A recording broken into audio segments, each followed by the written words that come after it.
नमस्कार. मी आरती गुप्ते. अभिवाचन आरतीचे या माझ्या चॅनेलवर तुमचं सर्वांचं खूप खूप स्वागत.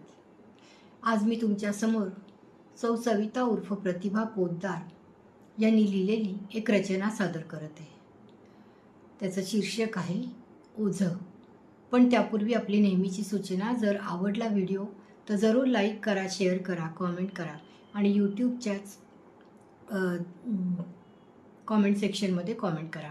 आणि दुसरं म्हणजे, जर अजूनपर्यंत सबस्क्राईब करायचं राहिलं असल्यास जरूर सबस्क्राईब करा. ऐकूया तर ओझं. कवयित्री आहेत सौ सविता उर्फ प्रतिभा पोद्दार. आवरण्यात अन सावरण्यातच आयुष्य गेलं तुझं.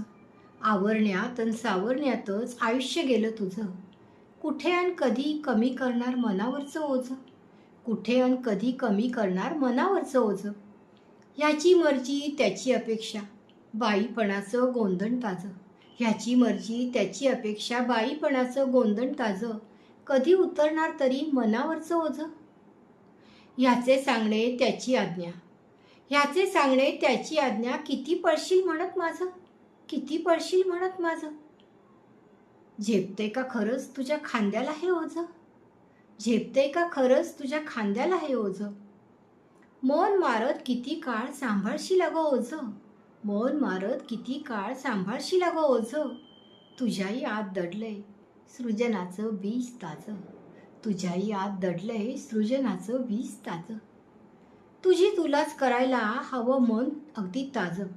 तुझं तुलाच करायला हवं मन अगदी ताजं. तेव्हाच तर उतरेल खरं मनावरचं ओझं. तेव्हाच तर उतरेल खरं मनावरचं ओझं. धन्यवाद. लेखिका सौ सविता उर्फ प्रतिभा पोद्दार. सादर करती आरती गुप्ते.